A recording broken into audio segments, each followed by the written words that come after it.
I am from Manipur, right there. Manipur is burning. That's what it says.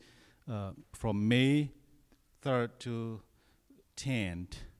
Uh, Let me give you another one. In those a few days, more than 200 churches have been burned down in my hometown. And the church that you see here, I preached more than one time. And on those a lot of churches, I have preached at least once or twice.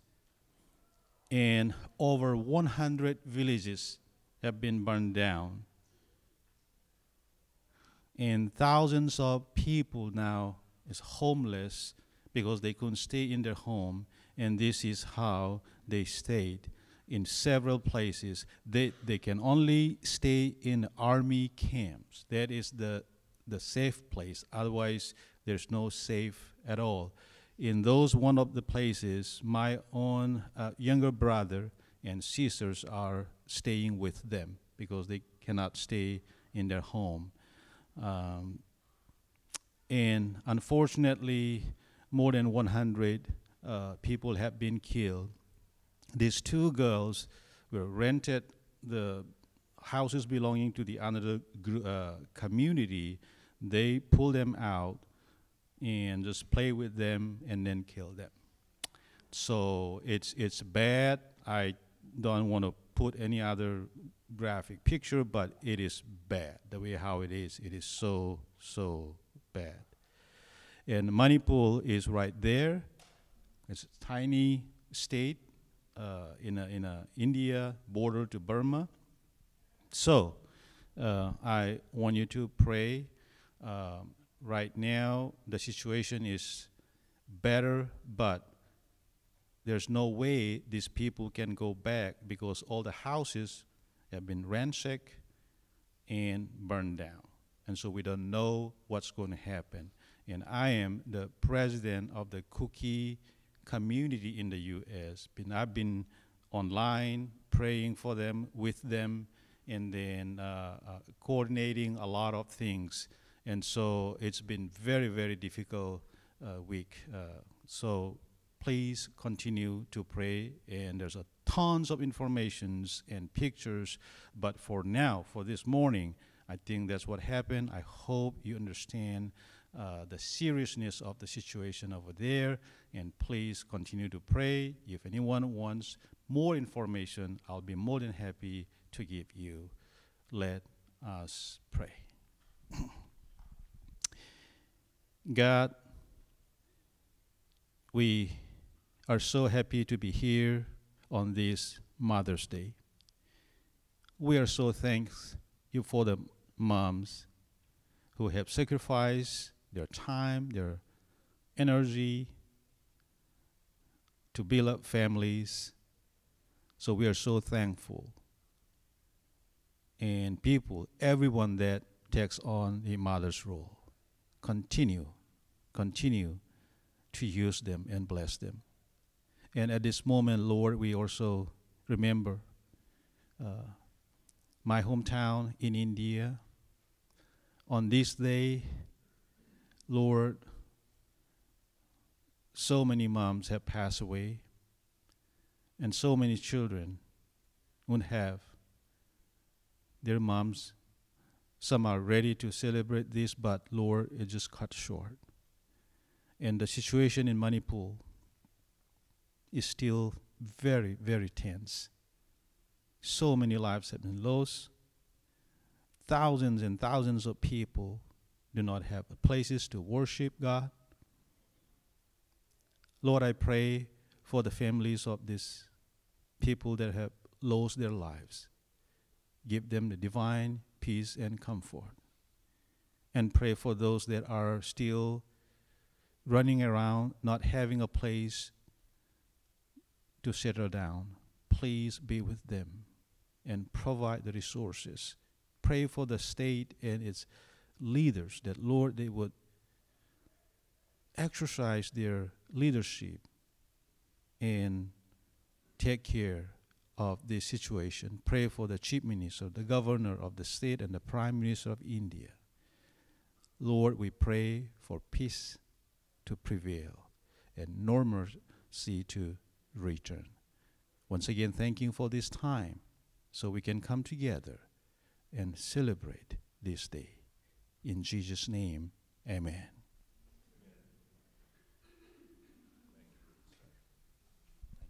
Thank you so much. It's hard to imagine, but Christians are still being persecuted in many parts of the world, and I hope our disciples outreach will get some money and some help to these people. Okay, now back to a happy note of Mother's Day. Tough act to follow, but Kathy, you can do it. Good morning, everyone.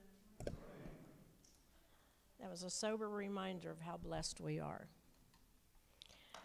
Today is Mother's Day, as you all know, and we certainly want to remember all the mothers in our class. Many women in today's world, and you can't hear? Can you hear now? Good, thank you. We're celebrating all the women, especially in our class, and the role they play in the world by being our mothers, grandmothers, stepmoms, aunts, or any woman in our life who shows us love and care. Special day of today to honor goes back to the Middle Ages, actually, and this became a national holiday in 1914 when President Woodrow Wilson named the second Sunday in May to honor mothers. It is now celebrated in over 40 countries around the world. Mothers come in all shapes, sizes, and they enrich our lives. They may be our birth mothers, adoptive mothers, grandmothers, aunts, or an influential woman in our life who loves and cares for us. I attended a presentation years ago here in Tulsa by a well-known Oklahoma child psychiatrist. His name was Dr. Jim Allen. He was the director of child psychiatry at the original Children's Hospital. Remember the old one here in Tulsa, the former Children's Hospital? He was the director there and was an early leader in children's mental health here in the state of Oklahoma. I attended his presentation, and he said, in a child's life, the family may be fragmented, even parents who have deserted their children. They disappear, they're absent, but in a child's life, if one person is there for a child to love them and care for them, the child can feel safe and secure and grow up and be healthy. Many times, this is a woman who plays this mother role. Some in our class have that memory of not their birth mother or even their adoptive mother, but a grandmother or another member of their family usually have come into their life and stabilized their life and made it happier. For all the women who mother our children and who mothered us, we are really, really grateful. Today we have 6 members of our class that are going to present, 7 members of our class that are going to present the story of their life, their mothers. The speakers today are going to be Ray Briggs, Peggy Murray, Bill Mildren, Kay Thompson, Roy Peters, Connie McFarland, and Hank Leonard. That may be a little dangerous. I probably shouldn't have put him on that list, but anyway. So we hope you enjoy these stories today. We thank all our class members who put the time and effort into presenting these classes, and we hope you enjoyed this morning, and we hope you have fond memories of your family and the woman that played your mother in your life. Let's start with Ray.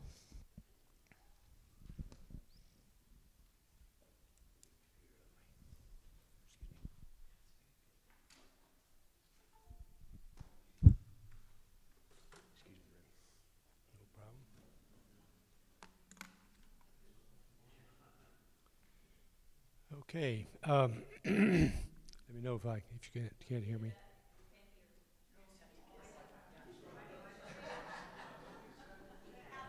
Is that better? Here? I'm pretty used to this.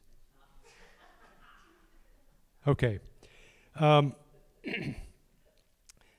mother's name was Betty Jean Bateman Briggs.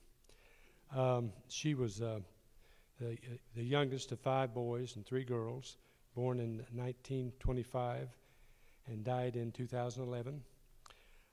She was 86 years old. My dad died a week later.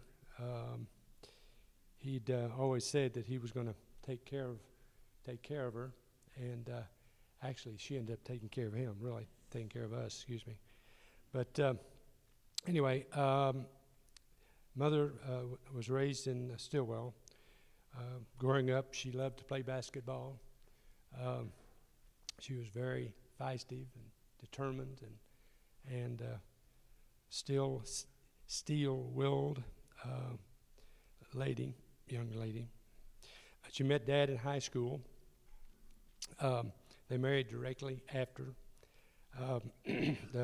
This was the World War II was on, and they moved to Seattle, Washington, and they were working for the government in a frozen food plant on the coast. The plant was owned by a Japanese family that was placed in an internment camp by the U.S. government until the end of the war. And there's a lot of stories. I'm not sure how that family turned out, but some of it good and some of it bad, I guess. We didn't know, but can't hear. I moved it in. Sorry. Did you get the internment camp? Okay. So, sorry. Mother's character and stamina was built by 3 major bumps in the road. And is Doc here? Oh, I may pull a Doc here if I'm not careful and start crying.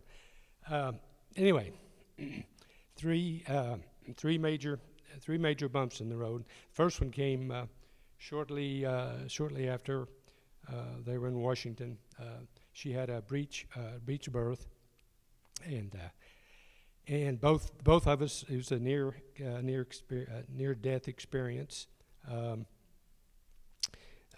Because that's the reason why I was an only child. I think either that or I was more than she needed to handle at the time. But after several years, they moved back to Stillwell to open up the Briggs locker plant, which had groceries, meat, which had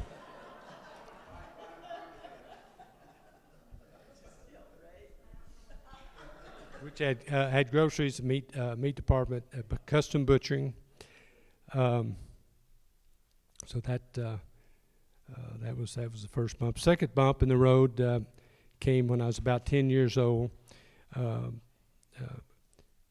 We were at a Fourth of July outing, and Dad had a serious diving accident.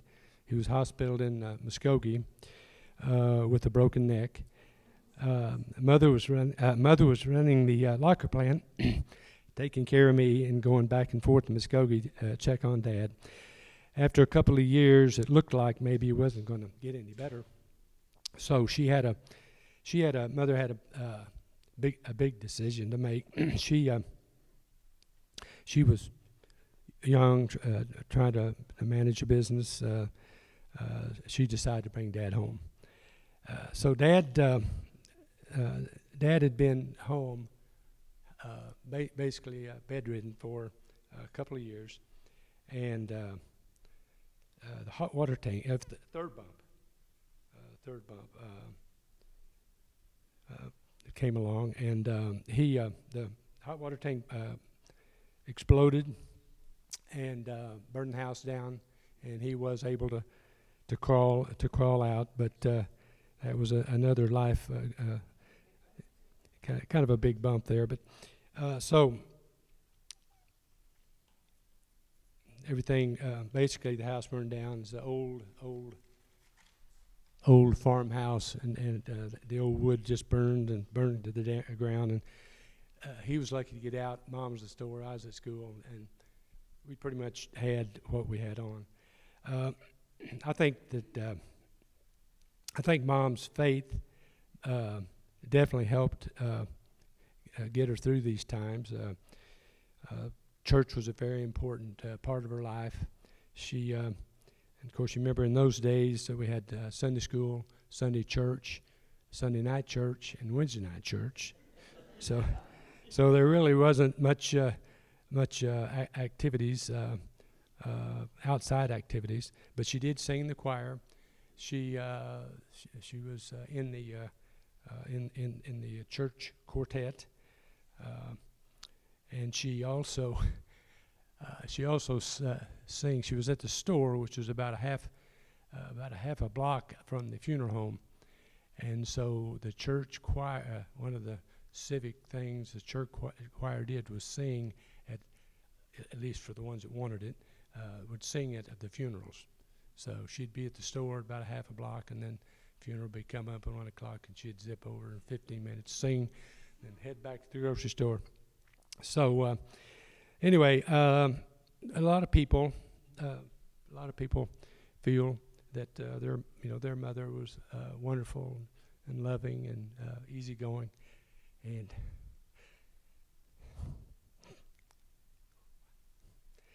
mine was too. But she wasn't so easygoing. I wouldn't change a thing about her.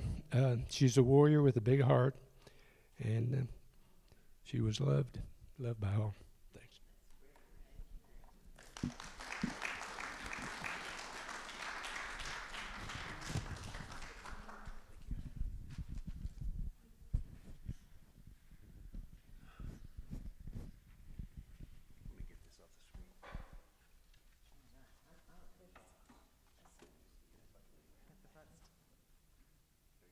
Do you hear me?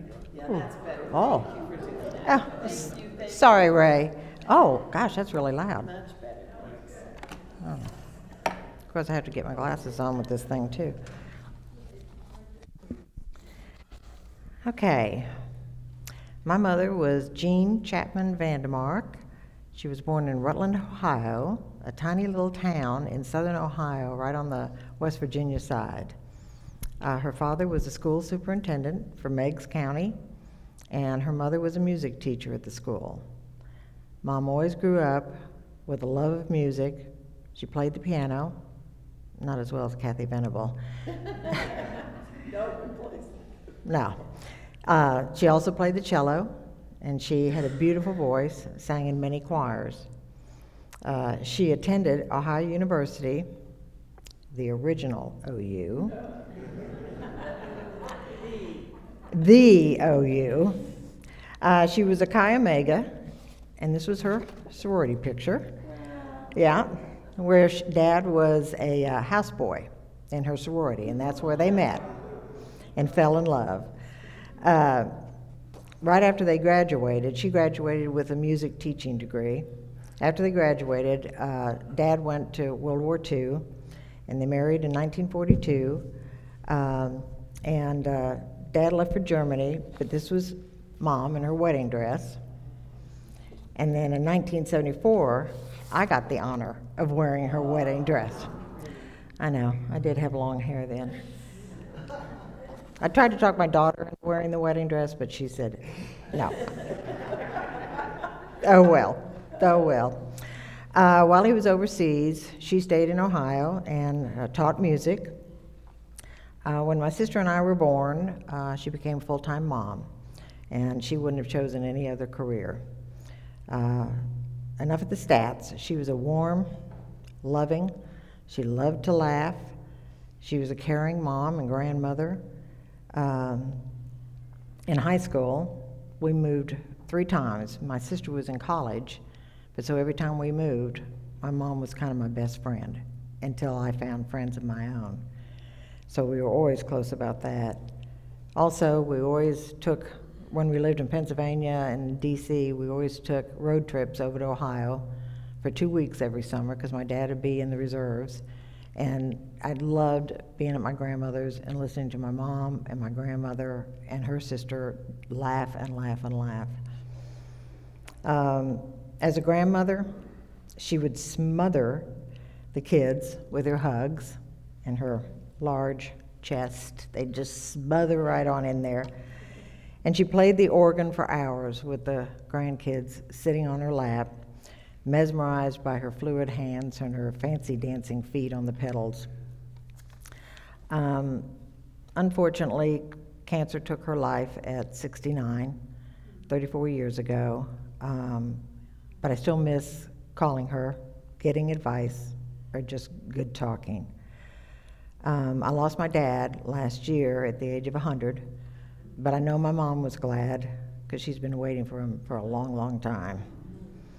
I find myself doing and saying things that I think I'm my mom reincarnated.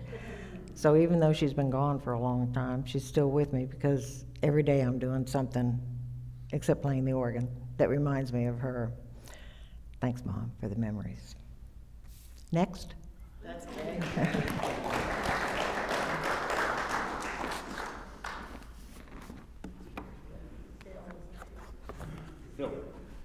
There you go, Bill.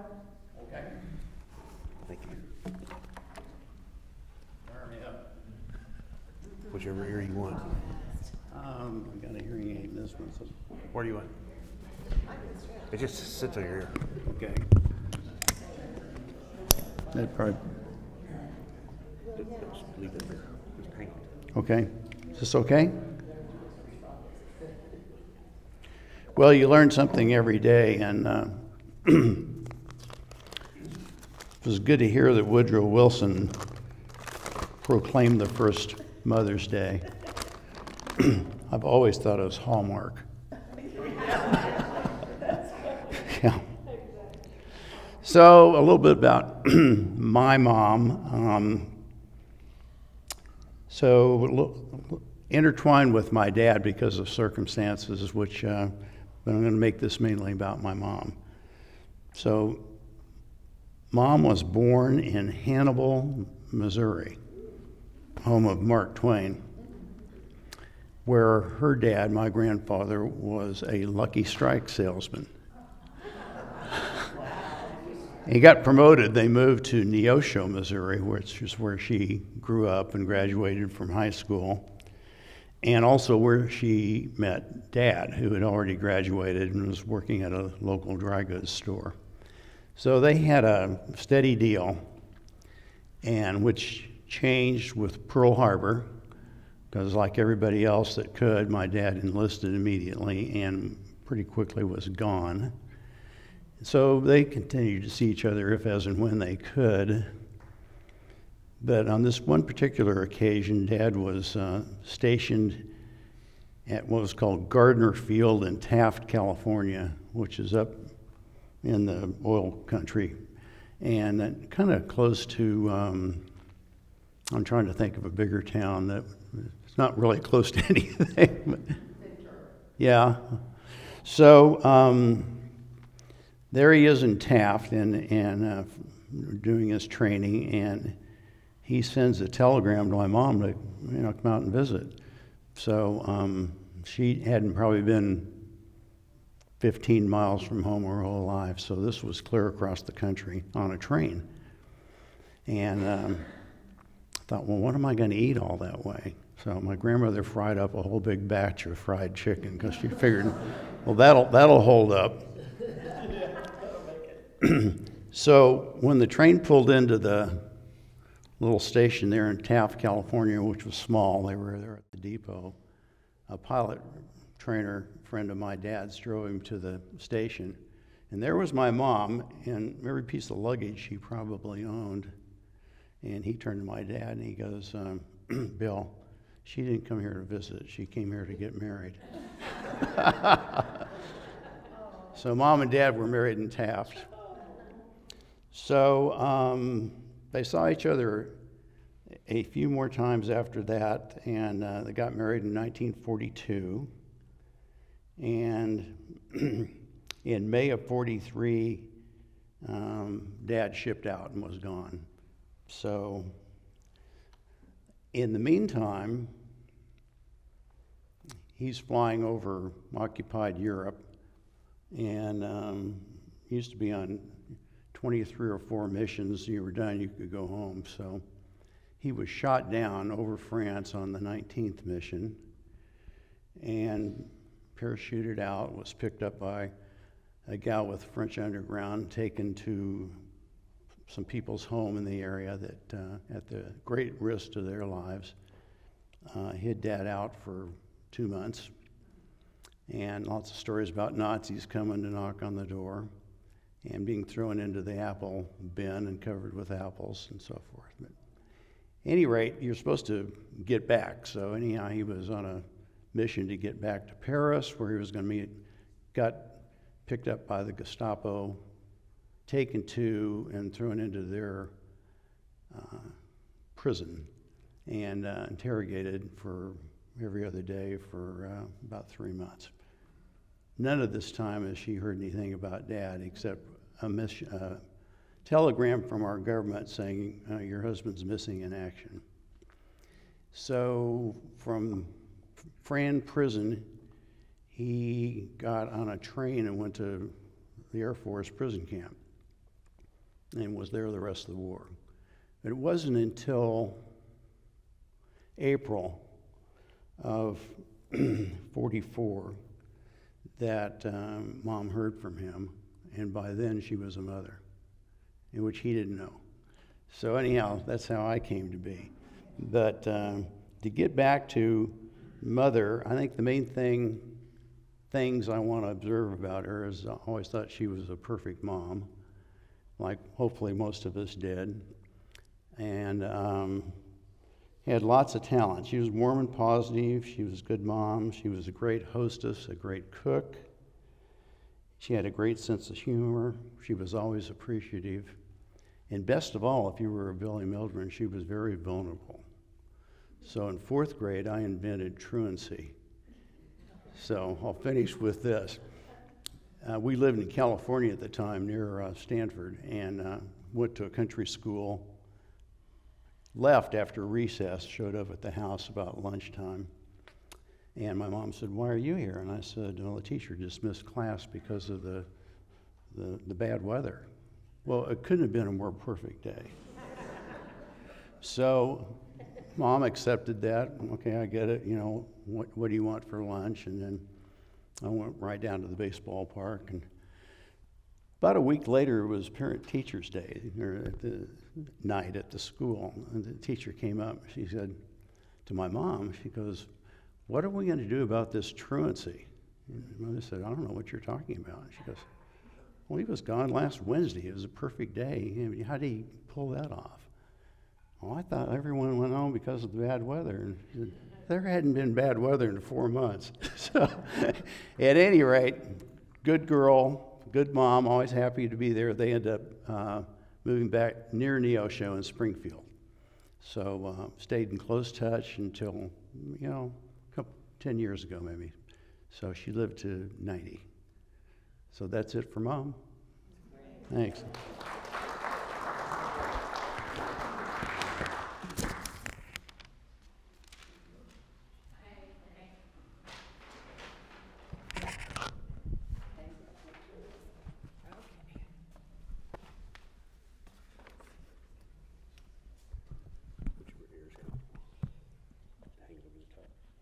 Gonna go over my, okay. Okay. Well, like everybody else, it's probably hard to talk about your mother in 5 minutes. But one of the things I'll say that she and I are very much alike is she hardly ever said no when somebody asked her to do something. Right, Kathy? My mother was born in 1904, and she was married in 1925, started her family, had a daughter and a son, and I came along 15 years later, and I wound up with a 15-year-old sister and a 13-year-old brother when I was born. And they were more like an aunt and uncle to me. It was a kind of an unusual situation, but it was wonderful because we had built-in babysitters. I learned to do things like change oil from my brother when he was babysitting for me. I can't say I learned to cook from my sister because I don't think she ever learned to cook. But Mom was the kind of person that if she saw somebody, she saw the good in them. She never judged people ahead of time.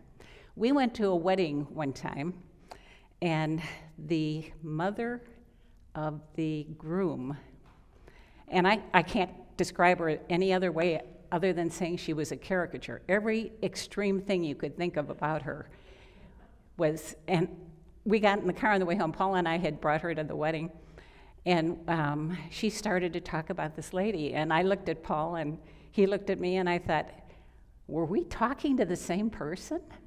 And she said, oh, she's just so fascinating. You have to know about her life to know about this lady. And I thought to myself, I didn't take the time to find out about this lady. My mother knew everything about her and thought she was wonderful. And I mean, that's the kind of lessons I learned from her, is not to judge people. Mother and Dad met at church, which is not a big surprise considering we spent most of our lives at church. If the doors were open, we were there. And anytime she went to church or she took me to church, that wasn't a Sunday or a day when my dad was home, we would have to take the streetcar. Now, we were in Chicago. And anybody that knows about streetcars and things in Chicago would know that you'd get on a streetcar on Belmont Avenue, and you'd take that to Fullerton, and then you'd get on a streetcar in Fullerton, or they were buses, really. And then you'd get off, and then you'd probably walk 6 or 8 blocks. And we did that many, many times. But you know the beauty of that? We got to have more mother and daughter conversations. And I heard more things about her growing up because we were alone. We were, we had to fill in time. And it was just the most wonderful thing to hear the stories about her mother and her dad, who worked, my grandfather worked for the gas company, and he worked nights. So anytime I was over there, he'd be coming home in the morning, and he'd have, a full day's growth of beard. And that's how we wound up calling him Grandpa Fuzz. And of course, my grandmother was Grandma Muzz, just because it went together. But when I see young mothers in grocery stores now with little ones in the basket, when our kids were little, we would, talk to them and tell them about the food we were putting in the basket or doing things. Unfortunately, now I see mothers talking on the telephone and ignoring these darling little children, and that's the time that they should be bonding with these kids. But my mother had, the last 15 years of my dad's life, he was in a wheelchair, and she took care of him. He never went into a nursing home until the last maybe 2 weeks of his life, when it was just impossible. He died of colon cancer. And she spent then the next probably almost 20 years as a widow. But because my children were so much later than her other grandchildren, who were almost grown by that time, she spent more time doing wonderful things with my grandchildren. And my grandchildren think I'm creative with my parties that I had for them. We would have green parties for the Wizard of Oz and all kinds of things. My mother would have the kids for a day or 2 days, and they would come home and they'd say, oh, Grandma Obie did this, and Grandma Obie did that, and Grandma Obie said this. But the funniest thing was, and I don't know how she ever decided on this, but all the houses in our area in Chicago, we lived in a suburb by then, all of them had basements. And she had had her basement redone, and she had a television set, a pool table, and of course things like washing machines and mangles. Do you remember mangles? Anybody know what a mangle is?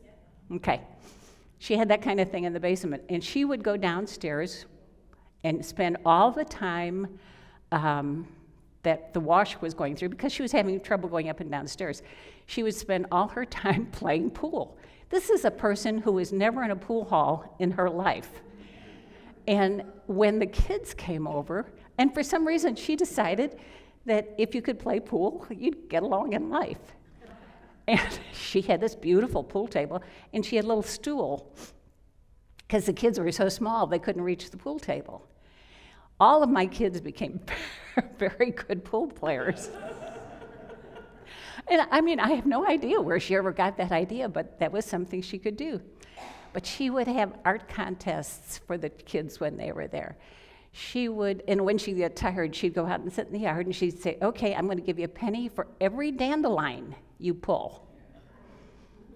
And those kids would be more excited about pulling dandelions, and they'd pile up their pennies and their nickels and that. And then that night they'd play cards. This is a good Christian woman that never said no. She was the president of the Guild at church. She was the president of the PTA. One of the most important things I think she ever did in her life, she was the not only Sunday school superintendent, she had a class of young women from about 16 to 20.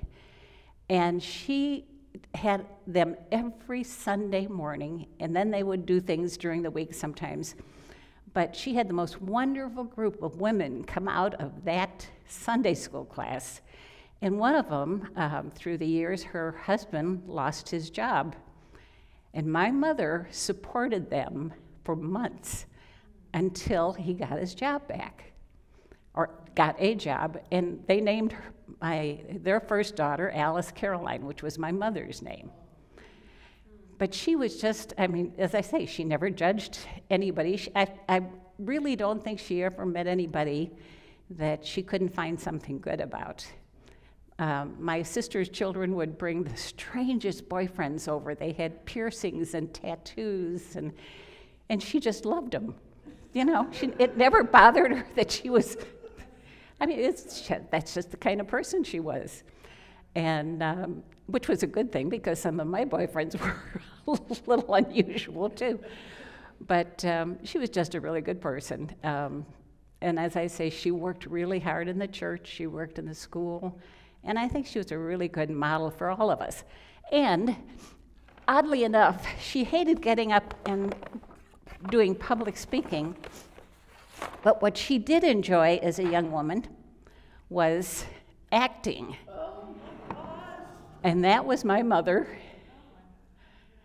in one of the plays that she was in, and she was some kind of a vamp. I have no idea what it was.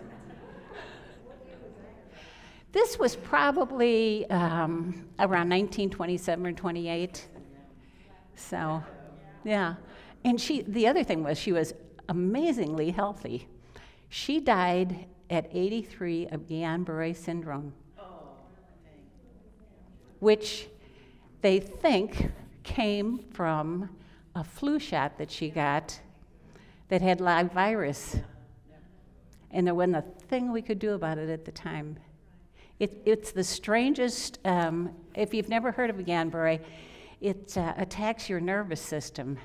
And I would visit her in the hospital, and she'd say, oh, this is what she'd say, girl, look at my feet. I think there are pins sticking in my feet. And of course, there was nothing there. It was just her nerve endings deteriorating. So, but she was a wonderful person. And my children had the wonderful opportunity to meet and love Grandma Obie. That's fantastic. So, yep, that's it.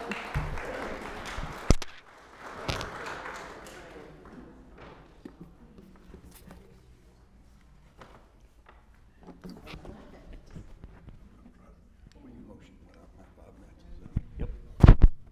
I don't know how to do that. Put that over here. Okay.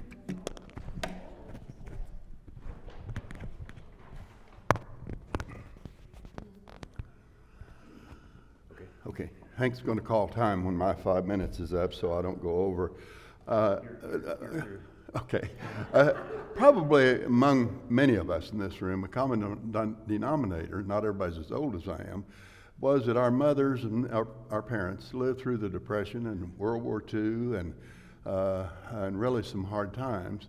Mother grew up on a poor dirt farm, which I still own, in McLean County near kind of southwest of Norman.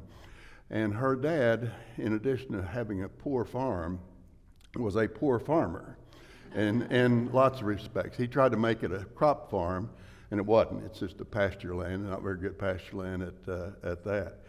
Her parents lost the farm to an insurance company where they had borrowed money. When my parents came back from their honeymoon in Galveston, they were gone.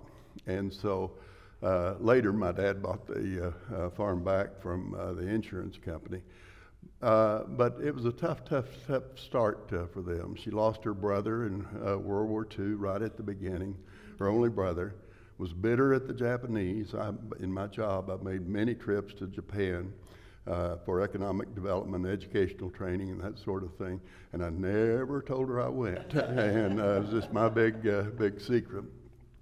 She was a school teacher. My dad was school superintendent. And during a very, very small town, 400 kids K through, we didn't have K, but first grade through 12th grade. And when my dad couldn't find a teacher for grade school, she'd go to Norman in the summertime and get certified to teach elementary. She was an English teacher first. When he couldn't find a counselor, she'd go to school in Norman and get certified to be a counselor. Couldn't find a librarian, she'd go to Norman and get certified to be a librarian. And in all that, she was, like many of our mothers, the consummate volunteer. Worked full-time, worked hard, but the consummate volunteer. If we went to church, we'd be sitting in the car for seemingly hours. It wasn't hours, but minutes, while she picked up the bulletins and straightened things up and, made sure the hymnals were back in place and that sort of thing. I was thinking about her. I don't think there was ever a girl getting married that didn't have a shower in Ellick, Oklahoma. If their relatives didn't have shower, Mother and Mrs. Baker would step up and organize the shower, do the food, and all that sort of thing. She raised 3 of us. The other 2 were kind of problems, children. I was perfect. And no, my 2 sisters, all of us were educators for all of our careers, and later became legislative assistants in the House of Representatives.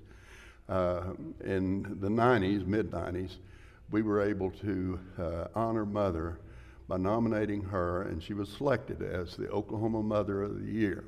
And David Walters was governor and presented the plaque to her.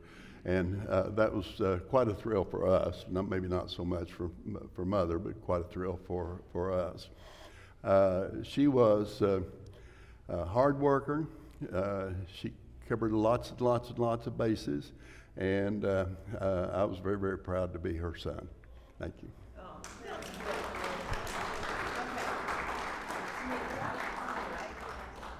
We're working Hank. Have to have Hank help me. So when I could do this, I kind of wanted to be kissing the mic. Okay, good? Yep. Okay, so I just love this. Don't you like hearing about everybody's parents? I missed it the last time, and that's why I'm glad we're doing it again. So my mom's name was Dorothy Marie Laubach. Very famous name, Frank Laubach. Look him up later. My mom's maiden name was Osmus, O-S-M-U-S. Very German. Both are very German. I am very German. My mom was born July 6, 1920 in Okeen, Oklahoma, and she was the second child of Conrad C. Osmus, who was born March 25th, 1896, in Oberdorf, Russia, and his wife, Elsie Osmus, maiden name News, N-U-S-Z, which everybody became News, N-E-W-S, in Boston after they moved away. My grandmother was born April 21st, 1897 in Dorrance, Kansas. Now, we are farmers through and through and through. Little bit of immigrant history if I can. My grandfather was known as C.C. Osmus. He arrived in Ellis Island in 1900 at the age of 4.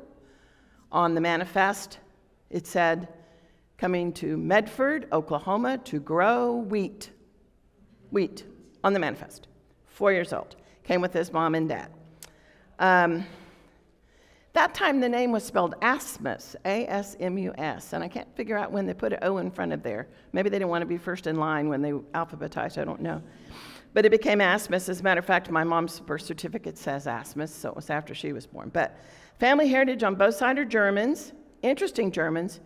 Grandmother, grandfather were immigrants of German descent and they colonized Russia. Okay, I'm going to go a little deeper. Immigrants, Empress Catherine the Great had lots of land, not enough people. So she colonized Russia with Germans. And so forever we were called, and Kenny Klein's not here, is he? Because he's one too. We're called Germans from Russia. We don't say we're Germans, Germans from Russia. As a matter of fact, the manifest said my grandfather was coming through Brussels, from Russia to Brussels. So they all came to the United States because of a famine in Russia in the 1890s. And just historical 1897, there were 1 million Germans living in Russia growing wheat. Catherine was very forward thinking. She wanted to have a lot of grains, keep the price of grain down so she could grow a lot of exports and make a lot of relations with Western countries, and she was very successful. That was about a century before. But the point is, my family are farmers who went from Germany to Russia, Kansas. Actually, my dad's Laubachs, they came in through Pennsylvania. They're the largest collection of Germans from Russia right now in the United States. It's in Pennsylvania, Germantown, Pennsylvania. But so, for those of you who knew my mom, she was a very proud German American. She could speak German because her dad was German. She was known in the family as the matriarch all around because her parents both died when she was in her teens. And she had, my grandfather, Conrad, died 3 days shy of his 37th birthday, and he left my grandmother, Elsie, with an older son, Edwin, and my mom, and then 3 little brothers, Uncle Bill, Uncle Alvin, and Uncle Leonard. And he died from pneumonia. My grandmother, Elsie, died 6 years later at the age of 42. And when she died, my mom had just graduated high school, and she had these 3 little brothers. Her older brother, my Uncle Edwin, already married and moved out of the home, so here's my mom with 3 kids in high school. But she gets a job, creates a household, gets them all through high school, and they all go to a different armed forces in World War II. It was just really cool to see all the family pictures. My Uncle Bill went into the Army. He was an Okeen guy. All this is spinning around Okeen, Oklahoma. And yes, there is a rattlesnake hunt, and if you ever want to go, let me know. Uncle Bill went into the Army. Uncle Alvin went into the Navy, and Uncle Leonard went into the Air Force, and till the day he died, he was called Uncle Bomber. He worked at Vance Air Force Base his entire life, working on all the planes that he had flown during World War II. Uncle Edwin was a farmer around Okeen. So my mother was very in charge from a very young age of everybody. She worked as a housekeeper to provide for the little brothers, and then about a year after her dad died and she was out working, she married my dad, who, by the way, I won't be speaking on Father's Day. Mark and I were laughing about that. My dad was a character, and we love him, but he married her, and he and my mom made a home for these 3 guys. So I always thought it was interesting because I didn't know why all these uncles and kids kept coming to our house. You know, they'd come for Sunday dinner and Thanksgiving. Well, I realized as almost a teenager myself that was their home. Our home was their home because they didn't have a home except where my mom was. So she really was a farmer's wife, making a world wonderful by keeping all of her little brothers to grow up and be service members and do a great job for our country. So we were born. My oldest brother, Jerry, was born right after my mom and dad were married. I counted. It was enough time. There was 9 months there. I did. I got all the birth and death certificates, and they were there. That's good. And my middle brother, Dennis, was born 6 years later, and I was born 5 years later. Master plan, I think, so we could get all through college, and we did all get through college. My oldest brothers are both ag teachers, and I'm an architect, so let's just call that an outlier, because I don't know how that happened. No one knows how that happened, but my mom went to work when I was an 8th grader at the public schools. Superintendent of schools came to her and begged her to become the manager of the lunchroom, which she was. She fed 250 kids and faculty every day until she retired 24 years later. Loved every minute of it. And everybody, when we had our class reunion, 40th class reunion, they did a little book of everybody, and they dedicated the book to my mom because they all wanted her to be there to cook for them. She was a big hot roll person, and you want a half a dozen hot rolls? Football players got whatever they wanted. So my mom died of congestive heart failure in the spring of 2007, and she left me with some of the most insightful thoughts. My favorite's no hill for a stepper. If there's something difficult to do, it's no hill for a stepper. I don't even understand what a stepper is or was, but I use that all the time to this day. And then, this is Mark and I's favorite. If someone were to get upset with something we've done, she would say, if they got mad, they'll just have to get glad again. Now, have you all ever heard that? No? And then the greatest, Mark and I were just saying this last week, even before I knew I was going to be doing this. Mark and I met on the wheat harvest in Kansas in 1971. He drove the combine, I drove the wheat truck. Yeah, sure.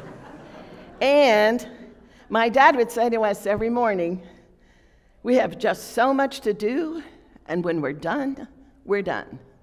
That's it. We're done. And here comes Hank. We're running right on time, Hank. 5 minutes for you. Okay, I'm going to kind of make this brief and get us out of here on time. My mother was allegedly born in 1928. More about that later. She was put up a grade in school, so she graduated at age 16 and promptly married my dad. My dad had just graduated from Oklahoma City University. Now imagine you mothers out there, a 22-year-old senior in college is dating your 16-year-old. There were some questions. I would have had questions, but I came along a couple of years later. 7 months after I was born, in November of 1947, my dad took a job at a bank of Elgin, and we moved there. Our family moved there. Elgin is a small town between Chickasha and Lawton. It sits just this side of Fort Sill, and we would hear the artillery going off all the time in the landing zones and so forth. So that was my hometown. Population at the time they moved there was 325. There was not one paved street in the town. My grandmother, who by the way had her first child at age 13, and her second husband, my grandfather, and my mom's dad, came to visit Elgin. My grandmother looked at my mother and said, I would rather be buried alive than live in this town. We had great maternal support in my family. As we grew up, my mother became extremely interested in the development of her two sons and wanted to make certain that we did everything proper and appropriate, and wanted us to be the perfection of children in the world. So when I came home in my first grade year, my teacher was Mrs. Gaster. Mrs. Gaster was 55 or 60 years old, had taught for 30 years. I come home and I tell my mother, Mom, you will not believe what Mrs. Gaster made us do in school today. And I went on and on and on and on and on. She says, Hank, I'll take care of that. The next morning, Mother drives me to school, which I normally walked about 6 or 7 blocks. Mother drove me to school and promptly marched up to Mrs. Gaster's room and said, Mrs. Gaster, we need to have a conversation. And she took in on Mrs. Gaster like you cannot believe. Mrs. Gaster sat there. I remember looking. I'm so proud of my mom. Mrs. Gaster sat there and looked. She finally said, Mrs. Leonard, very politely, if you won't believe everything Hank says when he comes home, I won't believe everything he says when he comes to school. My mother got her comeuppance that day and got well with school from then on, and I caught hell for the rest of my life. My mom didn't necessarily have a career. She was a lot of things, and she raised my brother and myself, and as we went into school, she got more involved in school. I think she was spying on us. She wanted to know where we were, what we were doing, who we were with. Mother was very active in church music. She was an organist, a pianist, and she could sing very well. Likewise, she wanted her boys to do that. Unluckily, I was the only one that received that talent. My brother cannot carry a tune in a bucket. So in church music, she got me involved in children's choir, and I sang my first solo at age 4. I was also given piano lessons. God help me. Every day after school, I would have an hour's practice and a metronome going constantly. And my brother was out playing baseball someplace. I then was given ballroom dancing lessons, tap dancing lessons. I was given voice lessons, and was going to music contests all over the state and so forth. In high school, when I was in high school, my mother taught me how to direct a choir. And that came in handy because in Elgin, my mom and dad left a couple of years before I did, and I had to take over the choir, became the music director of the church, and I directed a choir for a couple of years. Mom was really strict. As I said, she wanted to make certain that she knew where we always were, so anytime I would be in a car with another guy, get out. If you see Mom, get out. Don't tell her you were ever in a car with any other human being, except someone she approved of. When I was dating, my mother was extremely strict. She gave me a curfew. During the week, I could not be out past 10 o'clock. That's when I was 18 and a senior in high school. In the weekends, I could stay out till midnight. Now, here's a curfew, guys, and think about this. Many of you have been in trouble. Many of you were late. Many of you just blew it off. If I was 1 minute late, beyond midnight, and my mother would stay up and wait until I got home every night. If I was 1 minute late, I was grounded for 1 day. If I was 5 minutes late, I was grounded for 5 days. That's why today you will find me 10 minutes or 15 minutes early rather than 1 minute late at any meeting I have. Mom made a big mistake. In college, I was struggling a little bit with classes and having more fun than I was education. And to settle me down, she recommended my first wife. Bad mistake. The only good thing that came of that was 2 kids, and I question that every once in a while. But as life went on and Kathy and I met and married, Kathy and my mom became best friends. And Mom supported us in everything we did. She loved Kathy's kids. She especially loved all our grandkids when they came along because that made her a great grandmother, and that was her star in life. She loved it. So she always really respected Kathy and Kathy's journey as adopting a disabled child and having to go through a lot of issues herself. And she always respected Kathy a lot, and Kathy was her, she said, best friend. And I believe that to this day. Mom got involved in in Mahjong and did a lot of Mahjong trips. She took a Mahjong cruise once that lasted for 7 days. The funniest story we had, they would come to Tulsa. They're all in Muskogee by this time, and that's where they moved and lived and passed away. They came to Tulsa one time and invited Kathy and I for dinner. We went and ate, but that night a storm came up. Well, they would play Mahjong all night long, and they would have a kind of 2 bedrooms, and a couple of women would sleep over here, and then the rest of them, 4 of them would be playing and so forth. A storm came up. This was at the hotel, the Southern Hills Marriott. Storm came up, tornado, sirens went off. They said, get downstairs quickly, do not take the elevator. Here are 6 women in their nightgowns with toilet paper around their head, for their hair and so forth. And they were in the lobby of the Sheridan Hills Marriott waiting for the storm to pass. I thought that was hilarious. We drove to Muskogee several times to support my mom. We would do that several times a month, but certainly once every couple of weeks. And we always enjoyed taking Mom out to dinner and just kind of checking on her and seeing how she was doing. She was doing great. She kept active all the time. My dad was, in his career, was elected president of the Oklahoma Bankers Association, and as such, they would have an annual dinner of past presidents dinner, they call it. And it was a black tie event and so forth. Well, when the first year when my dad had passed away and the event came up, Mom didn't have a date, and she didn't want to go alone, so she invited me to go with her. And so I put on my tux and had a date with my mother, and it was glorious and grand, and we had a great time. And it was lucky that I knew all the bankers there, so it wasn't so difficult for her. She was able to see Kathy's My House that we built in 2007, and it was wonderful. And she got to really see what Kathy had decorated and how she had designed it. And Kathy was Mom was so proud of Kathy and happy for me. And that was in June of 2007, and she passed away in November of 2007. Mom's death today is a little laughable, but still at the same time, any death is not fun.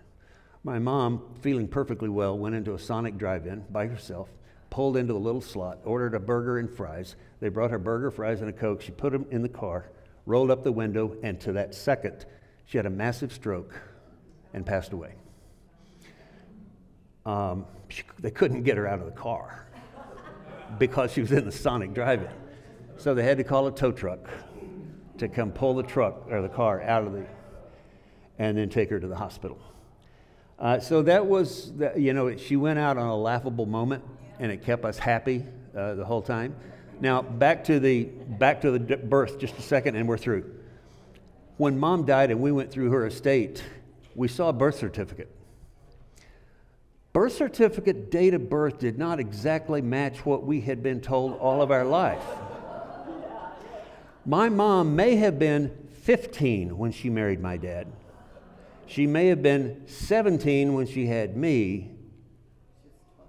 I don't know when they were married, or if. I don't know. That's the mystery in our family that we laugh about at every event. That's Mom.